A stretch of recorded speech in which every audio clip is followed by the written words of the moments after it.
I'm excited about my next guest. Met him back in November. We were doing a film together. He's a great guy, and I'm so honored and privileged to have him be a guest on my podcast. Without further ado, I'd like to introduce Kody Newton, cinematographer, writer, director. Hi, Kody. Hi, Scott. So good to see you again. It's very good to see you, Kody. And again, loved working with you on that film back in November. You're a maverick at what you do. Give us a little background on yourself. Well, I am from the cold state of Wyoming, of all places. I never planned on being a filmmaker in my life. I always thought, you know what, I wanted to raise a family. I wanted to raise them somewhere, nice. And so I moved to Idaho, of all places. And but I love making movies. I love making movies with my family, just backyard films. I never really wanted to take it too seriously. But in 2016, I had a business that I was running, and that business started to go under. And so I made a movie with my kids kind of get back into filmmaking and things like that. Of all things, it was called Ninja Cowboy Viking, Oh, about a cowboy and a Viking. But, it was a fun, dumb movie. It was with my kids and my nephews, and we made a vacation out of it. But I spent about 1,000 hours learning how to edit, how to make that movie. I mean, I shot it on my phone, of all things. But all you said and shot it on. done, yeah, it was back when before the iPhone really had like movie making ways, but it was the LG V10 because it shot 24 frames a second. So Oh, wow. of all things, but we were wondering what we were going to do with the movie when we were done with it. This is me and my nephew. My nephew is my age. He's my best friend. It was And my that kids and is, his kids. what's your nephew's name? His name's Brian. I'm actually at his Brian. house right now. I'm in Kansas Okay. City on my way to my next movie. So just waiting around. So we made a movie in 2016, and then we showed it in a bunch of theaters, and we raised money for Make a Wish with it. And with every viewing, we did a big event, and it was like 350 people sitting there watching our movie. And from that point on, I said to myself, I have to make movie making happen. I have to become a filmmaker. Yes. My business was dying anyway, so I was like, okay, I'm going to throw some capital into camera equipment and try and learn everything that I can. And now 10 years later, here we are. And I am a full-time filmmaker, most of the time shooting movies for other people. It's a cinematographer. That's how you met me, is we were in Hollywood, of all places, shooting. Are we talking about that movie yet, or is it still a secret? I don't know. I don't know if we're talking about it yet. Okay. So I Well, know I it's think we been should out and talk about about. it. You haven't seen the Yeah. trailer yet for it, I assume. I haven't. No, I haven't. Okay. Oh, They haven't released the trailer, but they've sent me a version of it. Man, it is fun. Just so our audience knows, I think we're okay talking about the actual name of the movie because it was in Deadline, right? right. It was in Deadline, and it was Yeah. also in Italy Deadline as well. I didn't know that. So we're all Oh, international stars now. there we go. We're international. Well, once the trailer comes out, it's gonna hit in all the right places, I feel. But this is a movie called Jeffrey Dahmer about a small doll that inhabits the spirit of Jeffrey Dahmer, which is just such a stupid concept that it was so fun, and it was so fun to make with you. I know you had some standout scenes in that for sure. Some Thank you, stunts, Kody. some acting, some lots of things, and so it was a blast. We shot that last November, but I believe it's done. It's colored, and now the trailer's coming out, and they're looking at some festivals. So exciting Wow. times. Hey, that sounds fantastic. So Yeah. when did you realize that you had this talent to be a cinematographer? Did you, like, as a young boy? Is it something that just came up, in 2016 or? Yeah, I grew up in the 90s. We didn't have a video camera, but I had to borrow one from my friend whose dad had a video camera. We would just make dumb things around. I grew up in Wyoming, of all places, where there's absolutely nothing to do. But we'd go make movies around and we'd have a good time. So I knew I wanted to make films at a young age. I was probably 16 when we started doing these things.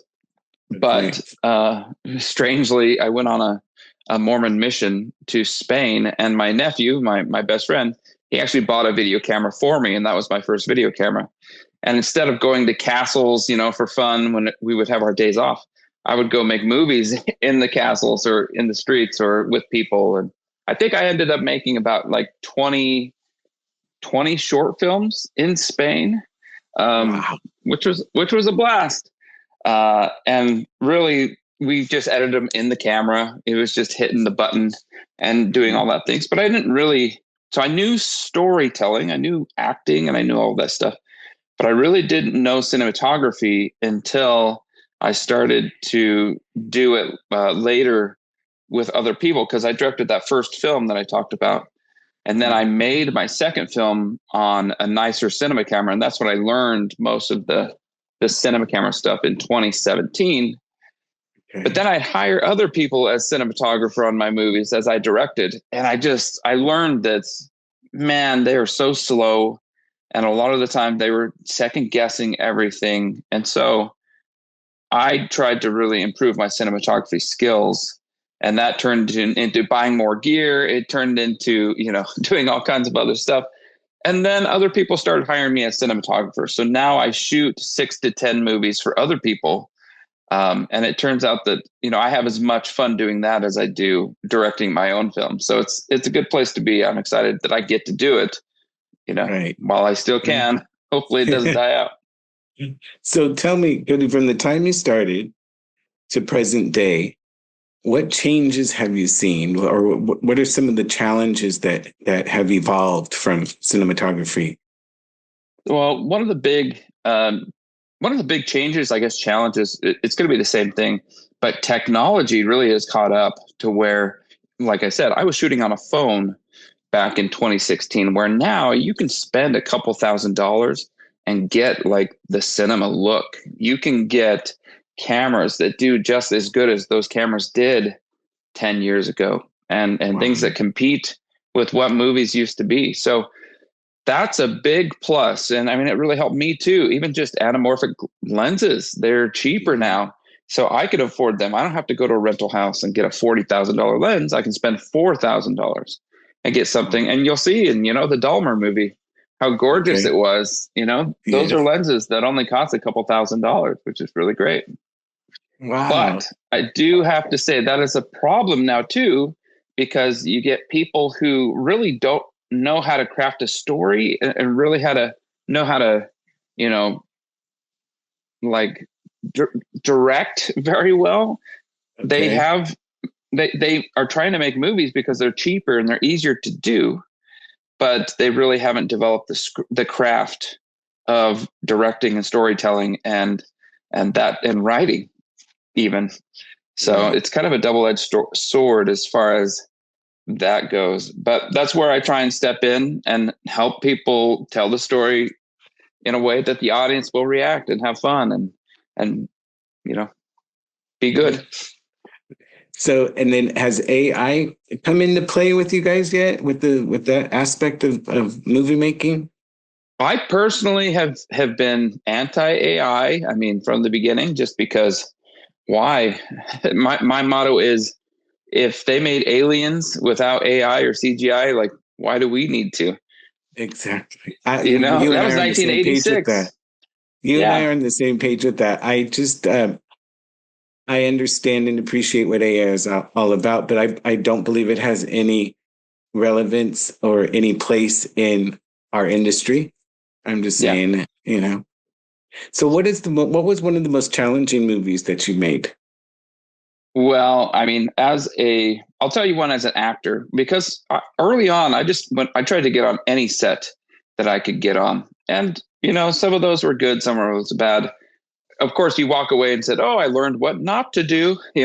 But I was just playing, I mean, I was playing I don't remember what I was doing. I like doing stunts. So I was playing like a ninja like character, and they had set up this whole bonfire scene where there's bonfire, and we talk around the bonfire, and then there's a fight scene around that bonfire. So we waited for the sun to go down. We waited like 4 hours for some reason. The sun went down, they started the bonfire, and the cameras were never rolling. and they could not figure out the camera. They couldn't figure out the lighting on it.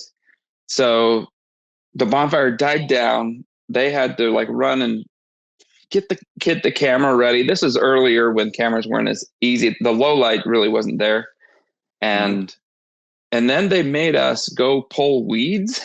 We had to go grab weeds and stuff and throw it into the bonfire so that we could make it big again. And we did that 2 or 3 times. And that really sucked. But ultimately, we didn't get any footage that day because the cameras just weren't working right. So it Oh was, man. I think we were out there 6 to 8 hours and got nothing to say for it. So that was always the worst project that I I ever worked on. But oh, and I dropped it. Um, but that was as I mean, that was as an actor. As an actor, you always have something, Yeah. and Well, you're I always mean, and waiting for something and whatnot. you talked about it was kind of a stunt thing, and I think that's where I kind of like really kind of like bonded with you in that movie that we did when you and I were on the roof without Oh getting yeah. anything out. I remember you and I think it was you, and maybe Ryan was on the roof with us, and Hmm. and I remember you're filming me doing it, and and afterwards you just dropped the camera and gave me a big hug, and it was like, oh, thank you. Yeah. So. Well, a lot of people don't That, think about that stuff, but I love being up there. Yeah, I know it's unexplainable thrill in doing those Hmm. types of things. So tell me about Newton Productions. Yeah, so it's Newton to Newton Productions, kind of like Newton to Newton. we've based it off of like Stockton to Malone, like passing a basketball because we used to play basketball a lot, and me and my nephew, that's what we did, that's what we grew up on. We were athletes and stuff like that. But then it turned into, I don't make anything or I don't write or direct anything that I can't pass down to my kids. So I really Okay. don't live in the rated R, the really risque horror stuff. I love shooting them, and I'll do that all day. But Yes. most of the time, my stuff is family friendly, and I like being in that realm. It just helps me um, feel like I'm not. I don't know. It's maybe it's because I grew up Mormon, and I never really wanted to, even though I'm not Mormon anymore, you still can't take it out of me. I still like to just make stuff that's for the family. And I think it's harder to do, Yes. to tell a joke that isn't just a dirty joke, but make everyone laugh. And my movies have Yes. always done that. So that's what my company is kind of based on. And that's what I do. I just wanted to live in that space with shooting family, not necessarily family, but just live in that PG-13 space with my films. And that's what Newton to Newton Productions is. It's just, I mean, it is just me and my family based out of Kuna, Idaho, of all places. Kuna, But Idaho. traveling the world, supporting my family and making movies. So, are you currently working on a movie right now, or writing something, or? I am currently writing something of my own called Metal Kingdom, which there's a short film that we did a couple years back, but it's about a girl who meets a robot on the way home from school, in a small town. And kind of the fun part about it is they go up against the team of robots who are essentially creating a robot religion and will kill anybody who doesn't join that religion. So it's actually a pretty interesting concept, but that's called Metal Kingdom, and we'll be shooting that next year. Oh wow! And now, where will you be shooting that at? Did you find a location yet? Or? Yeah, there's going to be several different locations. Most of it, especially all of the just small town stuff, is going to be in Boise, Idaho. Mhm. We have a church scene where the robots just massacre a bunch of people. We're going to shoot that in Denver, Okay. and Denver's 10 hours, 12 hours away from us. It might sound like we're close to them, but we just have a church that we're able to shoot at there. And Okay. then possibly the whole climax of the film might be in Louisiana, or it might be in Boise. So we still have to decide that. So you really do go all over, Kody, filming. Yeah, I drove 31,000 miles last year, with my trailer. I Wow. just did my taxes, so I know that number. But I love to go places. That's the thing, is there's a special time when you get to just sit there and daydream and drive, and go discover the world. I think I would die with a desk job. Yes. You know, Yes. I but can that's me. appreciate that. I can appreciate that. Now, again, you said it's just you. You don't, do you travel with your own crew? Do you get to pick your own crew? Yeah, sometimes I do. Like on Dahmer, it was Mhm. me and my son. My son was my focus puller, and That my was B my camera next operator, Ryan. question. Yeah, Yeah. So you travel with Ryan, and your son's name is Tiago. T with a T. Am I correct? Yep, Yeah, and I didn't Tiego. know if that was your son or your brother. That could have been your younger Oh yeah, brother. right. No, No, that's my seriously. son. And he's a filmmaker too. Yeah, he's actually, and this is kind of the fun part is he stars in my next film that's going to release. We did a premiere for it, but I think it comes out in September on Okay. streaming. But it's called 2:59, like 2:59 a.m., the minute before Okay. witching hour. But Okay. he stars in that one. He does a great job. There's plenty of stunts, but it's kind of like a horror adventure. It's like Harry Potter meets The Conjuring.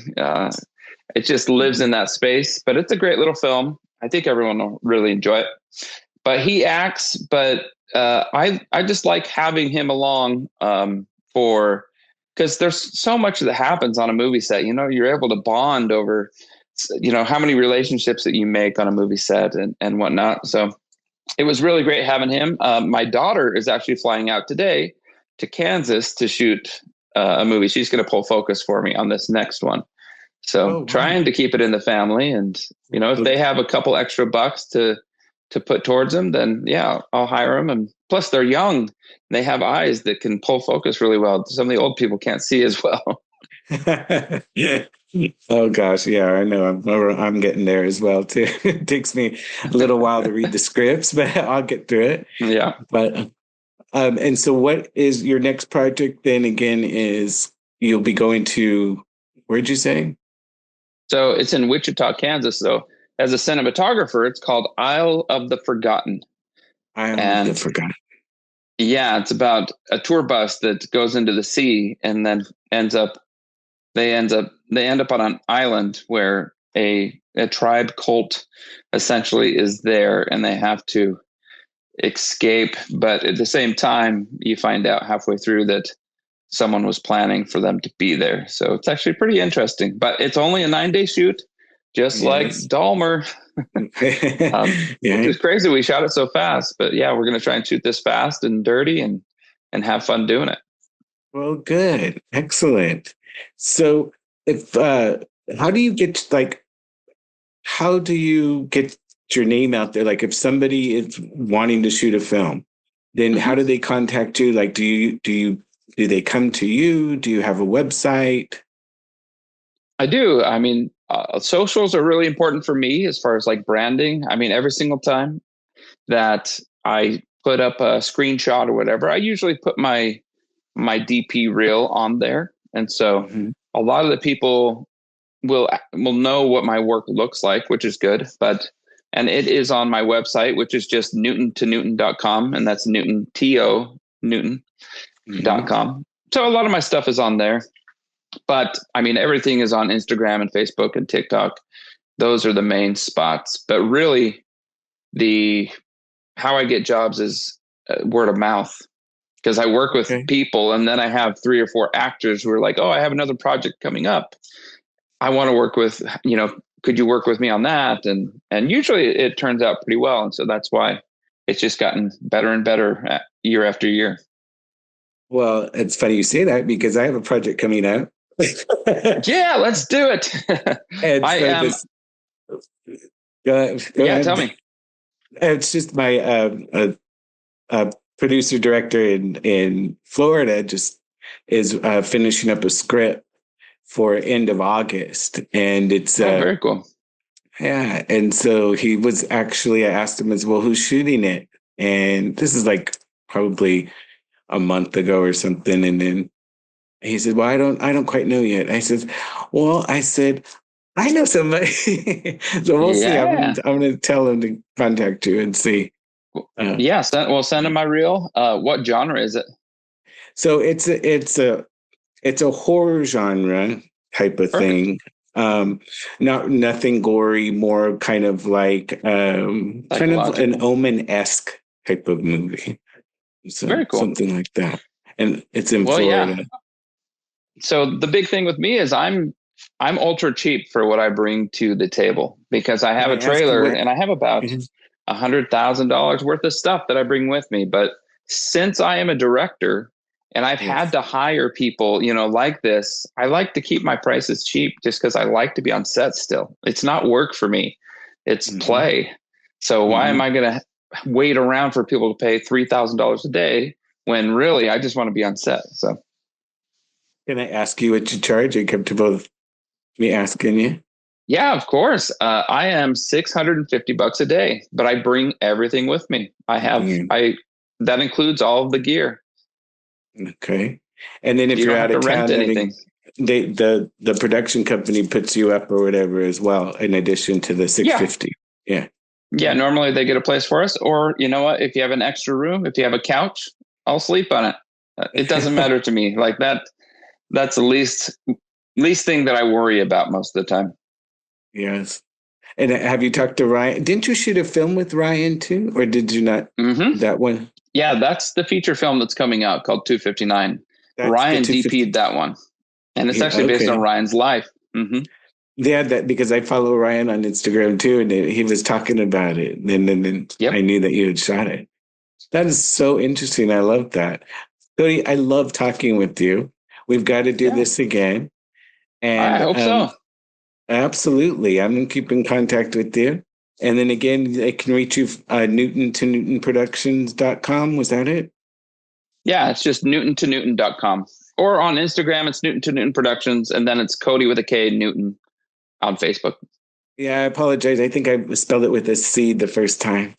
I know everyone does it. I introduced myself as, hey, I'm Kody with a K, just to try and get rid of that. Blame my parents. And I want to thank you again for it was a great experience with you on set. And Yeah, me you're too. just a maverick guy, just very calming, and you bring such a good energy to the sets. Mean that from the Great. bottom of my heart. Very easy when I get Well, in front of the camera with you. you secretly are my closet pick for best character in Dahmer. Yes. So I'm Oh, really excited to see you in it. oh, thank you, Cody. Thank you. It was great having you, and we will be in touch. Okay. Thank you so much, Scott.